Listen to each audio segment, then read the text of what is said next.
Denmark దేశంలో త్వరలో election జరగబోతున్నాయి. డెన్మార్క్ ప్రధాని మెట్టే ఫ్రెడరిక్సన్ ఒక కొత్త ఐడియాతో ముందుకొచ్చారు. Wealth tax. డెన్మార్క్ జనాభా దాదాపు 60 లక్షల మంది. దానిలో 22,000 మంది మాత్రమే, కేవలం 1% జనాభా అక్కడ చూస్తే కనుక 25% ఆఫ్ జీడిపి కంట్రోల్ చేస్తున్నారంట. వాళ్ళపైన వెల్త్ ట్యాక్స్, వాళ్ళ సంపద మీద పన్ను వేస్తానని చెప్పి ఆవిడ ప్రకటన చేశారు. దీంతో అసలు వెల్త్ ట్యాక్స్ అవసరమా లేదా అనే దాని మీద చాలా చర్చ వస్తుందన్నమాట. డెన్మార్క్లో ఎవరైతే రిచెస్ట్ 1% ఉన్నారో వాళ్ళపైన వెల్త్ ట్యాక్స్ వేస్తే కనుక దాదాపు $1 బిలియన్ వార్షికంగా ప్రతి సంవత్సరం $1 బిలియన్ డబ్బులు మిగులుతాయని, ఆ డబ్బుల్ని స్కూల్స్ మీద ఇన్వెస్ట్ చేయటం, టీచర్ స్టూడెంట్ రేషియోకి సంబంధించి ప్రాపర్ రేషియో తీసుకురావడం, క్వాలిటీ ఎడ్యుకేషన్ ప్రమోట్ చేస్తే దేశం బాగుపడదని ఆవిడ చెప్పుకొచ్చారనమాట. ఈ మెట్టే ఫ్రెడరిక్సన్ ఎవరైతే ఉన్నారో డెన్మార్క్ ప్రధాని, ఆవిడ సోషల్ డెమోక్రాట్.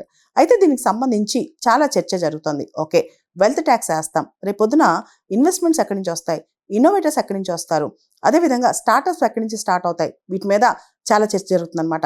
ఇలాంటి వెల్త్ ట్యాక్సే కొన్ని సంవత్సరాల క్రితం నార్వేలో వేశారంట.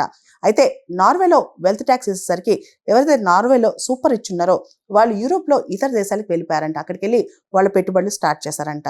అయితే వెల్త్ ట్యాక్స్ తప్పా రైటా, అసలు వెల్త్ ట్యాక్స్ విధించడం వల్ల దేశానికి మంచి జరుగుద్దా చెడు జరుగుద్దా అనే దాని మీద చాలా చర్చ స్టార్ట్ అయిందనమాట యూరోప్లో.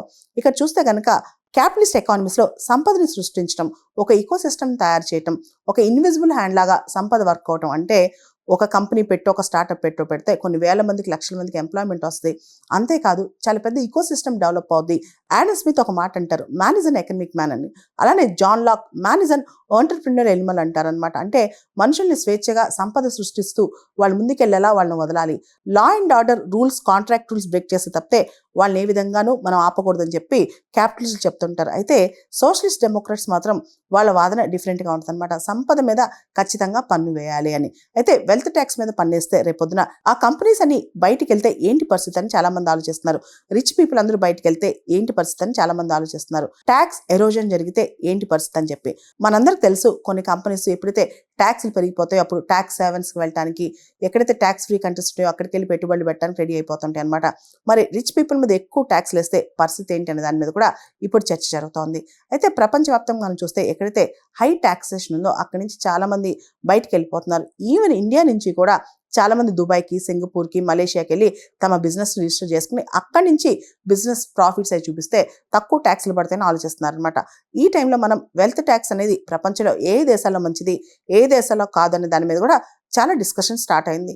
అయితే డెన్మార్క్ ప్రధాని మెట్టే ఫ్రెడరిక్సన్ కథనం ప్రకారం మంది వెల్ఫేర్ స్టేట్ మనం చూస్తే కనుక డెన్మార్క్లో ఇప్పుడు సోషల్ డెమోక్రాట్స్ రూల్ చేస్తున్నారు. ఏజ్డ్ పాపులేషన్ మీద, ఎడ్యుకేషన్ మీద, వెల్ఫేర్ స్కీమ్స్ మీద, అదేవిధంగా హౌసింగ్, ఇలాంటి వాటి మీద ఖర్చు పెట్టాలని చెప్పి ఆవిడ అనుకుంటున్నారనమాట. ఇది వెల్త్ రీడిస్ట్రిబ్యూషన్ పూర్తి స్థాయిలో కాదు, కాకపోతే ఒక బ్యాలెన్స్ చేయడానికి మా ప్రభుత్వం ప్రయత్నిస్తోంది.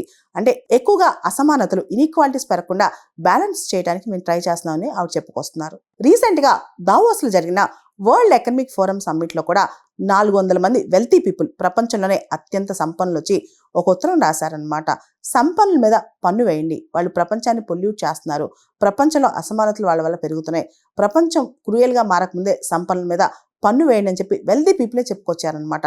అదేవిధంగా మనం చూస్తే భారతదేశంలో కూడా కరోనా టైంలో ఆ తర్వాత కూడా రిచ్ పూర్ డివైడ్ అనేది మన దేశంలో కూడా బాగా పెరిగిపోతుంది. కాబట్టి సంపన్నులు ఎక్కడి నుంచి ఆ వెల్త్ సృష్టిస్తున్నారు, సంపద సృష్టిస్తున్నారు? సమాజం నుంచే కదా. ఆ సమాజానికి తిరిగి ఇవ్వాల్సిన బాధ్యత కూడా సంపన్నులకు ఉంది కదా అని చెప్పి ఒక కొత్త ఆర్గ్యుమెంట్ వస్తోంది.